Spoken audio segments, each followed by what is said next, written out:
Saudi Airlines നമുക്ക് നാട്ടിൽ പോകാൻ പറ്റുന്ന ഒരു ഫീസിബിൾ എയർലൈൻസ് ആണോ? എന്തൊക്കെ സൗകര്യങ്ങളുണ്ട്? ഞങ്ങൾക്ക് എന്തൊക്കെ കാര്യങ്ങളാണ് പോസിറ്റീവായിട്ടും അതുപോലെ തന്നെ നെഗറ്റീവായിട്ടും തോന്നിയത്? അതുപോലെ എത്ര രൂപയായി ഞങ്ങൾക്ക് ട്രാവൽ ചെയ്യാനുള്ള കാര്യങ്ങളാണ് ഈ വീഡിയോയിലൂടെ ഷെയർ ചെയ്യുന്നത്. പിന്നെ നമ്മൾ നാട്ടിലേക്ക് പോവുക. ഏകദേശം 14 മണിക്കൂറത്തെ യാത്രയുണ്ട്. അപ്പോൾ നമുക്ക് കണക്ഷൻ വരുന്നത് ജിദ്ദയിലാണ്, സൗദി അറേബ്യയിൽ. അപ്പോൾ എല്ലാവർക്കും യൂറോപ്യൻ സഞ്ചാരിയുടെ പുതിയൊരു വീഡിയോയിലേക്ക് സ്വാഗതം.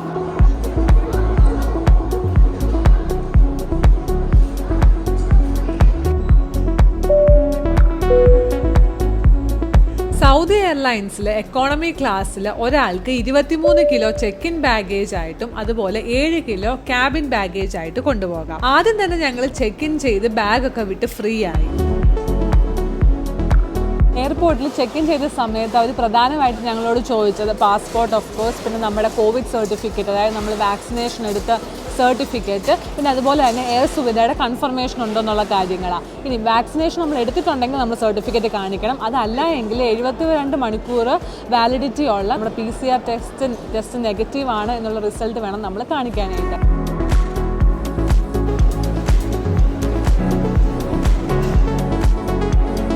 ഇനിയിപ്പോൾ നമുക്ക് പാരീസിലെ ഡ്യൂട്ടി ഫ്രീ ഒന്ന് എക്സ്പ്ലോർ ചെയ്യാം. നല്ലൊരു ഡ്യൂട്ടി ഫ്രീ ഷോപ്പുകളുടെ കളക്ഷൻ തന്നെ ഇവർക്കുണ്ട്. അതും മിക്കതും ഹൈ എൻഡ് ബ്രാൻഡുകളുടെ. ഡീസന്റ് ഡിസ്കൗണ്ട് ഓഫേഴ്സ് ചെയ്യുന്ന ഫ്രഞ്ച് ബ്രാൻഡുകളാണ് കൂടുതലെങ്കിലും പല ഫാൻസി ബൊട്ടീക്സും മാക്കറോൺസ് അല്ലെങ്കിൽ പല ഫ്രഞ്ച് സൊവിനിയേഴ്സ് വിൽക്കുന്ന കടകൾ വേറെയുണ്ട്.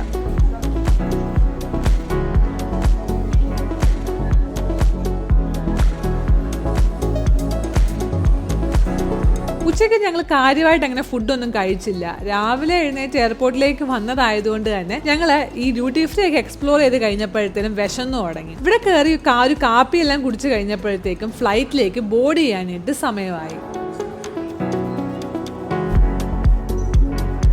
സൗദി എയർലൈൻസ് എന്ന് പറയുമ്പോൾ ഒരുപാട് പേര് പറയുന്ന കാര്യങ്ങളാണ് ഫ്ലൈറ്റ് ക്യാൻസൽ ആയേക്കാം, അല്ലെങ്കിൽ ഒരുപാട് സമയം ലേ ഓവർ ഉണ്ടായേക്കാം, ഡ്രൈ ഫ്ലൈറ്റ് ആണ്, സർവീസ് ഒന്നും വലിയ കാര്യമായിട്ട് നല്ലതല്ല, ഇങ്ങനെ ഒരുപാട് കാര്യങ്ങൾ ഞങ്ങൾ കേട്ടിട്ടുണ്ട്. അതുകൊണ്ട് തന്നെ ഈ പ്രാവശ്യം ഞങ്ങൾ നാട്ടിലേക്ക് പോകുമ്പോൾ സൗദി എയർലൈൻസിലുള്ള യാത്ര എക്സ്പീരിയൻസ് എങ്ങനെയാണെന്ന് നോക്കാമെന്ന് വിചാരിച്ചാണ് ഞങ്ങൾ സൗദി തന്നെ ചൂസ് ചെയ്തത്.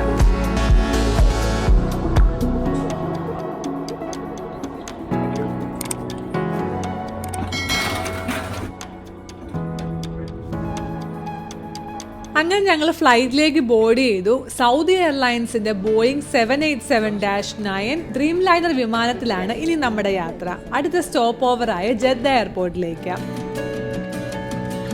അത്യാവശ്യം ഓൾമോസ്റ്റ് 85% ഫ്ലൈറ്റ് ഫുള്ളാണ്. പ്രൊട്ടക്റ്റീവ് കിറ്റും മറ്റ് അമ്യൂണിറ്റീസ് ഒന്നുമില്ല. ബ്ലാങ്കറ്റും കിട്ടി, അതുപോലെ ഒരു പില്ലോയും കിട്ടി, കൂടെ ഈ ഹെഡ്സെറ്റും.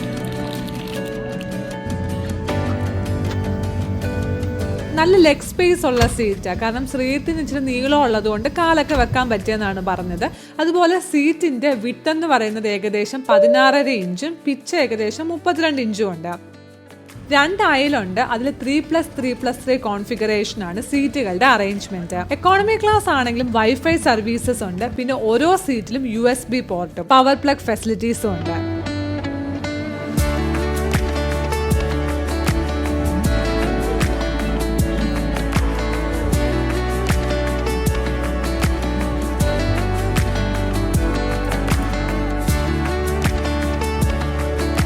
യാത്ര ചെയ്യുന്നവർക്ക് യാത്ര ചെയ്യുന്നതിൻ്റെ ഇടയിൽ പ്രാർത്ഥിക്കാനായിട്ടോ അല്ലെങ്കിൽ നിസ്കരിക്കുകയോ ഒക്കെ ചെയ്യണമെങ്കിൽ ഫ്ലൈറ്റിൻ്റെ ഏറ്റവും പുറകിൽ അതിനുവേണ്ടി മാത്രമുള്ളൊരു പ്രെയർ ഏരിയ ഉണ്ട്.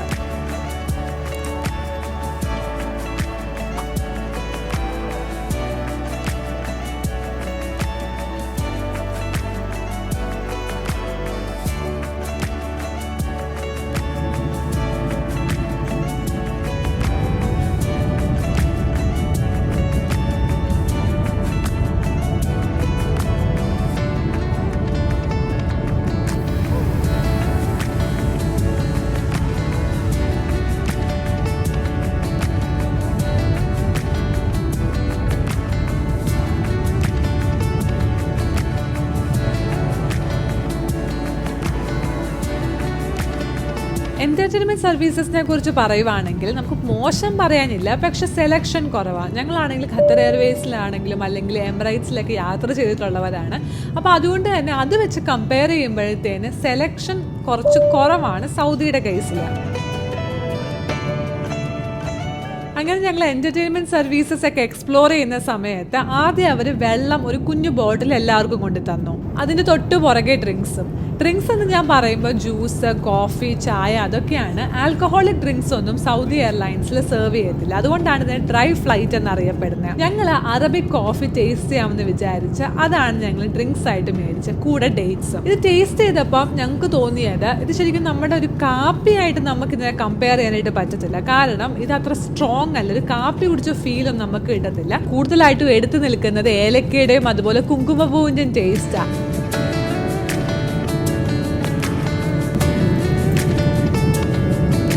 ഫ്ലൈറ്റ് ടേക്ക് ഓഫ് ചെയ്ത് ഏകദേശം 1.5 മണിക്കൂർ കഴിഞ്ഞപ്പോഴേക്കും ഫുഡ് സെർവ് ചെയ്തു. സൗദി എയർലൈൻസിന്റെ റിവ്യൂസ് ഒക്കെ വായിച്ചു നോക്കിയപ്പോൾ പോസിറ്റീവായിട്ട് ഞങ്ങൾ കേട്ടൊരു കാര്യമാണ് അവരുടെ കേറ്ററിംഗ് സർവീസ്. ഫുഡൊക്കെ അടിപൊളിയാണെന്നുള്ളത്. വുഡൻ കട്ട്ലറി സെറ്റോട് കൂടി സെർവ് ചെയ്ത് ഇയർലി ഡിന്നറിൽ സാലഡും ബ്രെഡും ചിക്കനും റൈസും ആ കിട്ടിയ, കൂടെ ഡെസേർട്ടായിട്ട് ചോക്ലേറ്റിന്റെ കേക്കും.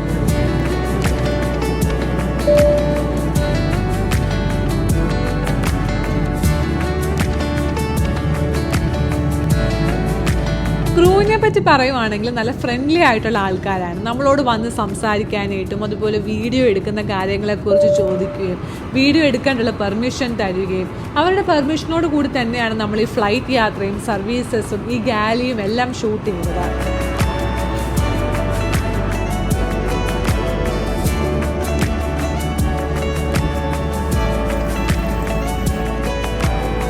അങ്ങനെ എല്ലാവരും ഫുഡൊക്കെ കഴിച്ച് കഴിഞ്ഞപ്പോഴേക്കും ആംബിയൻ ലൈറ്റിംഗ് സിസ്റ്റം ആയതുകൊണ്ട് ക്യാബിൻ ലൈറ്റ് ഒക്കെ ഡിം ചെയ്തു. അപ്പോഴേക്കും ക്യാബിൻ ക്രൂ സ്നാക്സ് ഒക്കെ സെർവ് ചെയ്തു. ചിപ്സിന്റെ ഒരു പാക്കറ്റും ഒരു പ്രോട്ടീൻ ബാറും. അപ്പോഴേക്കും മിക്ക ആൾക്കാരും ചിലവരൊക്കെ TV കാണുന്നുണ്ടായിരുന്നു, ചിലവരൊക്കെ ആണെങ്കിൽ ഉറങ്ങുന്നുണ്ടായിരുന്നു. ഞങ്ങൾ രാവിലെ എഴുന്നേറ്റ് ഉള്ള യാത്രയായിരുന്നതുകൊണ്ട് നല്ല ക്ഷീണമുള്ളതുകൊണ്ട് ഞങ്ങൾ കിടന്നങ്ങ് ഉറങ്ങിപ്പോയി.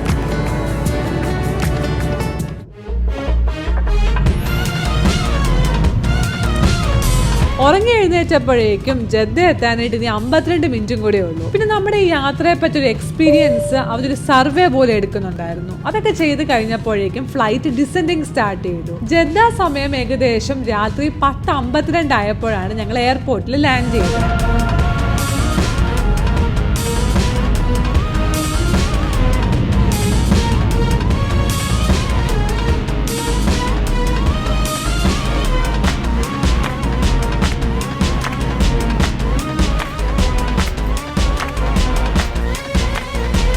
ഇപ്പോൾ നമ്മൾ വന്ന് ഇറങ്ങിയേക്കുന്നത് ജദ്ദയിലെ ഏറ്റവും പുതിയ എയർപോർട്ടിലാണ്. ഭയങ്കര വലിയ എയർപോർട്ടാണ്. ഇപ്പോഴും പണിയൊന്നും മുഴുവൻ കഴിഞ്ഞിട്ടില്ല. സെക്യൂരിറ്റി ചെക്ക് കഴിഞ്ഞ് ഞങ്ങൾ വന്നത് ഈ വലിയ ഹാളിലേക്ക്. ഭയങ്കര വിശാലമായിട്ടുള്ള എയർപോർട്ടായത്. 2019 ഈ പുതിയ എയർപോർട്ട് ഒഫീഷ്യലി ഇനോഗ്രേറ്റ് ചെയ്യുന്നത്.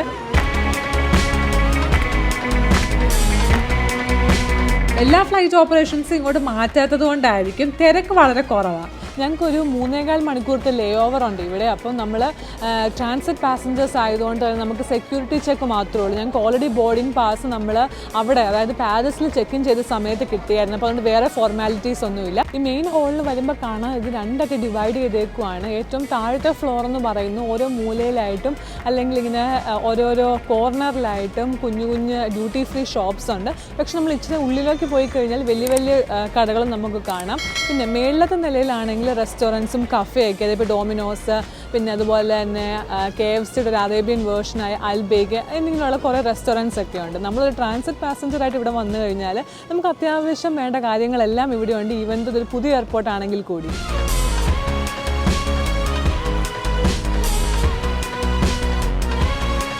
എല്ലാവർക്കും അറിയാവുന്നൊരു കാര്യമാണ്, സൗദി ഒരു ആൽക്കഹോൾ ടോളറൻ്റ് രാജ്യമല്ല. അപ്പോൾ അതുകൊണ്ട് തന്നെ നമ്മൾ ഇവിടുത്തെ ഡ്യൂട്ടി ഫ്രീയിൽ വന്ന് നോക്കിക്കഴിഞ്ഞാൽ നമ്മൾ വേറെയുള്ള സ്ഥലത്ത് കാണുന്ന പോലെയല്ല. ഇവിടെ കൂടുതലും പെർഫ്യൂംസും ചോക്ലേറ്റും സൺഗ്ലാസസും പിന്നെ സ്വർണ്ണക്കടയൊക്കെ കൂടുതൽ. ആൽക്കഹോൾ എവിടെയും വിൽക്കുന്നില്ല. ഈവൻ നമുക്ക് എയർലൈൻസിൽ നമുക്ക് ഡ്യൂട്ടി ഫ്രീ അവിടുന്ന് മേടിച്ചുകൊണ്ടും നമ്മുടെ ക്യാബിൻ ബാഗേജിൽ കൊണ്ടുവരാനായിട്ട് പറ്റത്തില്ല. ഇനി നിങ്ങൾക്ക് അപ്പോൾ അതുകൊണ്ട് ഏതെങ്കിലും കാരണവശാൽ നിങ്ങൾ ഇവിടുത്തെ ഡ്യൂട്ടി ഫ്രീയിൽ വന്ന് മേടിച്ചുകൊണ്ട് പോകാൻ നോക്കുന്നവരാണെങ്കിൽ അത് നടക്കത്തില്ല. അപ്പോൾ അതുപോലെ തന്നെ നിങ്ങൾ ഇപ്പം ജർമ്മനിയിൽ നിന്ന് വരുവാണെങ്കിൽ നിങ്ങൾക്ക് അവിടെ നിന്ന് മേടിച്ചുകൊണ്ട് വരാം. ഒരാൾക്ക് അലൗഡ് ആയിട്ടുള്ള 2 ലിറ്ററാണ്. അപ്പോൾ നിങ്ങൾക്കത് ചെക്ക്ഡ് ഇൻ ബാഗേജിൽ കൊണ്ടുവരാൻ പറ്റും. അൽബേക്ക് ഞങ്ങൾ ചെറിയൊരു സ്നാക്കൊക്കെ കഴിച്ചതിന് ശേഷം ഞങ്ങളിപ്പോൾ ഞങ്ങളുടെ അടുത്ത ഫ്ലൈറ്റ് പിടിക്കാനായിട്ട് വന്നേക്കുവാണ്. 2:15 ഞങ്ങളുടെ ഫ്ലൈറ്റ്. ഇപ്പം 3 മണിക്കൂർ ലേ ഓവർ ആയിരുന്നു ഞങ്ങൾക്ക് ഇവിടെ. അപ്പം ബോർഡിങ്ങിന് സമയമായി, 1 മണിയായി. ഇപ്പം ഞങ്ങളിപ്പോൾ അങ്ങോട്ട് പോയിക്കൊണ്ടിരിക്കുക.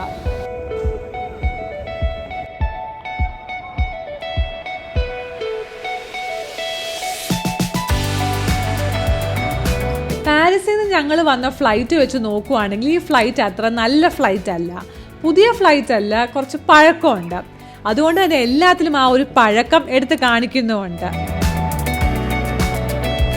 എയർബസ് A330 വിമാനത്തിലാണ് നമ്മുടെ കൊച്ചിയിലേക്കുള്ള യാത്ര. 2+4+2 കോൺഫിഗറേഷനിലാണ് സീറ്റ് അറേഞ്ച്മെന്റ്. ടോയ്ലറ്ററീസോ പില്ലോയോ അങ്ങനെ ഒരു അമ്യൂണിറ്റീസോ ഒന്നും നമുക്ക് കിട്ടിയില്ല. ആകെ ഒരു ബ്ലാങ്കറ്റും കിട്ടി, പിന്നെ ഈ ഹെഡ്സെറ്റും. ലെഗ് സ്പേസ് ഒക്കെ ഉള്ള സീറ്റ് ആയിരുന്നു എങ്കിലും പക്ഷെ എന്റർടൈൻമെന്റ് സർവീസസിന്റെ കാര്യം വരുമ്പോൾ വളരെ മോശമായിരുന്നു. അതായത് സർവീസസ് ഒന്നുമില്ല, ഇവിടെ USB പോർട്ട് ഒന്നുമില്ല, ആകെ ഉള്ളത് ഈ പവർ പ്ലഗ് മാത്രമാണ്. ഈ ഫ്ലൈറ്റ് സ്റ്റാർട്ട് ചെയ്തതും അറബിക് പ്രാർത്ഥനയോട് കൂടി തന്നെയാണ്. കറക്റ്റ് 2 മണി ആയപ്പോഴത്തെ, അതായത് വെളുപ്പിന് ജദ്ദ സമയം 2 മണി ആയപ്പോഴത്തേന് പുഷ് ബാക്ക് സ്റ്റാർട്ട് ചെയ്തു. 2:10 ആയപ്പോൾ ടേക്ക് ഓഫ്.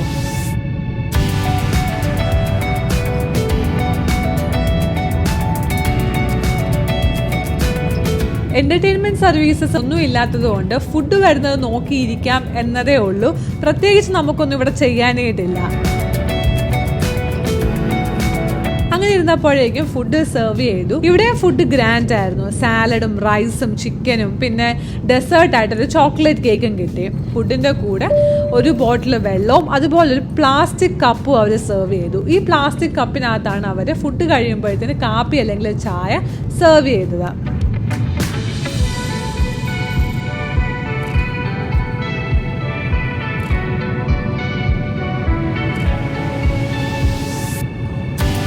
അത് കഴിഞ്ഞപ്പോൾ ഞങ്ങൾ വിചാരിച്ചു പ്രെയർ റൂം ഫ്രീ ആണെങ്കിൽ എങ്ങനെയാണ് ഫ്ലൈറ്റിലെ ഒരു പ്രെയർ ഏരിയ എന്ന് കാണാമെന്ന് വിചാരിച്ച് ഞങ്ങൾ പുറകെ പോയി അതെല്ലാം കണ്ടു.